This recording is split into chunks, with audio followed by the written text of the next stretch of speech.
जी अस्सलाम वालेकुम नाज़रीन। इस वक्त पे हम बात कर देते हैं। आज हमारा जो टॉपिक है तो है अल्कोहल, इट्स क्लासेस एंड नामनक्लेचर। तो सबसे पहले तो हम जान लेते हैं CnH2n+2। इससे पहले हम जानते हैं कि ऑर्गेनिक कंपाउंड क्या होते हैं। ऑर्गेनिक कंपाउंड में हाइड्रोकार्बन को भी हम जानते हैं, जो कार्बन और हाइड्रोजन पर मुश्तमिल होते हैं। फिर उसकी अकसाम है। उसमें जो पहला किस्म है वो है अल्केन, फिर अल्कीन है, फिर अल्काइन है। तो अल्केन का तो फार्मूला हमें मालूम है, जिस तरह वो है हमारे पास CnH2n+2। अब हम इसकी एक एग्जांपल लेते हैं। CnN की एन जो है तो ये हमारे पास वो तादाद को डिनोट कर देता है। तो हम दे देते हैं एन को 2 के बराबर ले लेते हैं। तो ये हो जाएगा CnH2। तो 4 और 2 6 हो जाता है, तो C2H6 हो जाता है। तो इसका जो हमारे पास नेम है तो ये हमारे पास है ईथेन। ईथेन जो है तो ये हमारे पास इसका नेम, एक हाइड्रोजन की तादाद 6 है। लेकिन अगर यहाँ पर हम 6 हाइड्रोजन में से एक हाइड्रोजन को रिप्लेस कर देते हैं, किस चीज़ से रिप्लेस कर देते हैं, ये पाइप रह जाएंगे, और एक को OH से रिप्लेस कर देते हैं, तो ये हमारे पास अल्कोहल बन जाता है। मतलब जब OH फंक्शनल ग्रुप हो तो इसको हम अल्कोहल कह देते हैं। तो ये हमारे पास अल्कोहल की एक किस्म थी, इसको हम इथाइल अल्कोहल कहते हैं। यहाँ पर अगर CH3 आ जाता है तो इसको हम मिथाइल अल्कोहल कह देते हैं। या अगर C3H7 आ जाता है तो इसको हम प्रोपाइल अल्कोहल कह देते हैं, और आगे चल देते हैं।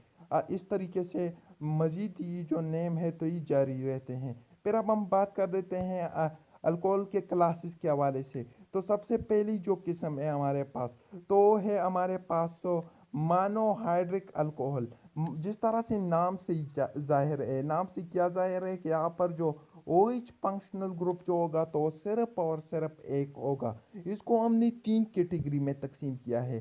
3 कैटेगरी कौन से हैं? सबसे पहले जो है तो है जब कार्बन के तीनों तरफ जो है तो हमारे पास जो होते हैं तो एक तरफ तो R ग्रुप अटैच होता है, दो तरफ जो है तो H ग्रुप अटैच हो, और एक तरफ तो OH ग्रुप अटैच होगा। तो जब ये इस तरीके से अटैच होते हैं तो इसको हम नाम दे देते हैं प्राइमरी अल्कोहल का। मतलब जब अल्काइल ग्रुप सिर्फ और सिर्फ एक हो। अब अगर हमारे पास ये जो अल्काइल ग्रुप जो होते हैं तो ये अगर बढ़ जाते हैं, मतलब कितने हो जाते हैं, यहाँ पर ये हमारे पास 2 हो जाते हैं, तो फिर हम इसको नाम दे देते हैं सेकेंडरी अल्कोहल का। फिर अगर यहाँ पर हमारे पास फिर एक दफ़ा एक और अल्काइल ग्रुप का इजाफा हो जाता है, 3 R हो जाते हैं, एक OH ग्रुप हो जाता है, तो इसको हम कह देते हैं टर्शी अल्कोहल। ये जो अल्काइल ग्रुप जो है तो इसकी रिएक्टिविटी में बहुत ही ज़्यादा अहम किरदार है। कुछ कंपाउंड जो होते हैं तो वो कुछ कंपाउंड्स में, कुछ रिएक्शन में प्राइमरी अल्कोहल जो होता है तो वो मोस्ट रिएक्टिव होता है, या कुछ में टर्शरी अल्कोहल जो होता है तो वो मोस्ट रिएक्टिव होता है। मतलब जब हम देखते हैं कि अल्कोहल अल्काइल एलोजन के साथ जो होता है तो रिएक्शन करता है, और हमें अल्काइल एलाइड देता है, तो हम देखते हैं कि टर्शरी अल्कोहल सबसे ज़्यादा रिएक्टिव है, और उस तरफ HI जो होता है मतलब तो सबसे ज़्यादा रिएक्टिव होता है, और HF जो होता है तो सबसे कम रिएक्टिव होता है। तो ये हमारे पास मोनोहाइड्रिक अल्कोहल की एग्जांपल थी। अब हम बात कर देते हैं इस जो दूसरी नंबर किस्म है तो वो है हमारे पास पॉलीहाइड्रिक अल्कोहल। तो पॉलीहाइड्रिक अल्कोहल को जब भी हम देखते हैं तो जैसा ही नाम से जाहिर है, पोली हम किस चीज़ को कह देते हैं? मैनी को कह देते हैं, एक से ज़्यादा को। तो यहाँ पर जब OH की जो तादाद है तो ये सिर्फ और सिर्फ 2 हो। मतलब हम देखते हैं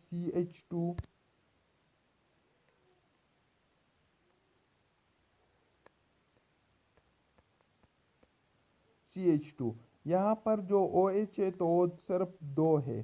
तो इसको हम डाईहाइड्रिक अल्कोहल के नाम से जानते हैं। मतलब OH की जो तादाद है तो वो 2 है। यहाँ पर अब अगर हम रिप्लेसमेंट कर देते हैं और इसको हम इथाइलिन ग्लाइसिरोल भी कह देते हैं, लेकिन यहाँ पर अगर कार्बन की जो तादाद है तो वो हमारे पास 3 हो जाती है। मतलब कार्बन की तादाद भी 3 हो जाती है और OH की तादाद भी 3 हो जाती है। तो फिर यहाँ पर एक मसला पैदा होता है। मसला तो ये कि इसको हम क्या कह देते हैं? इसको हम कह देते हैं सिर्फ और सिर्फ ग्लाइसिरोल। तो ये हमारे पास पॉलीहाइड्रिक की एग्जांपल थी। अब हम बात कर देते हैं एलाइलिक अल्कोहल के हवाले से। एलाइलिक अल्कोहल हम किसको कह देते हैं? सपोज कर देते हैं हमारे पास जो है तो है यहाँ पर अल्कीन है, CH2 डबल बॉन्ड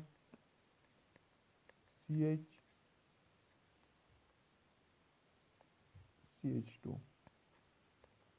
तो यहाँ पर हम देखते हैं कि ये जो डबल कार्बन है तो इस कार्बन के बगल वाले कार्बन से इसकी हम बात कर रहे हैं।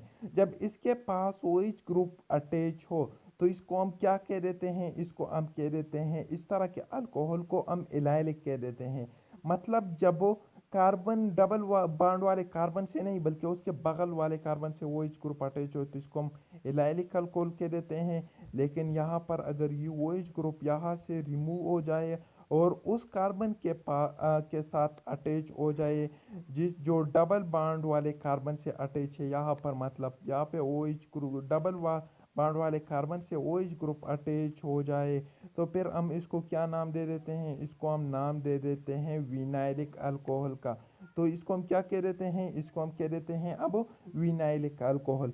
अब हमारे पास हो अल्कोहल की एक और किस्म है जिसको हम कह देते हैं बेंजाइलिक अल्कोहल।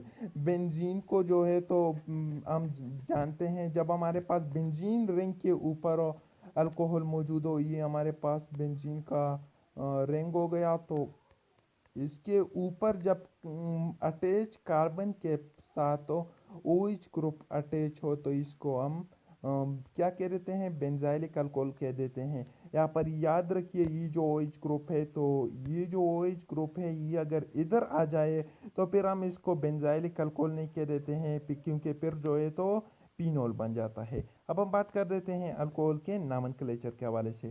तो अल्कोहल को हम बुनियादी तौर पर दो किस्म के नाम दे देते हैं। एक जो किस्म है तो है फंक्शनल नेम। फंक्शनल नेम जो होते हैं तो हम इसको कह देते हैं कि इसमें जब हम नाम दे देते हैं तो उस कार्बन के लिहाज से दे देते हैं वो जिस अल्काइल ग्रुप से अटैच होता है तो उसको हम देख देते हैं और नाम दे देते हैं। मतलब हम ले लेते हैं यहाँ पर जो OH ग्रुप है तो वो इधर अटैच है, वैलेंसी को सेटिस्फाई करने लेना खुद। यहाँ पर जो OH जो जिस कार्बन से अटैच होगा तो उससे ही हम नेम को स्टार्ट करेंगे, मतलब 1 2 3।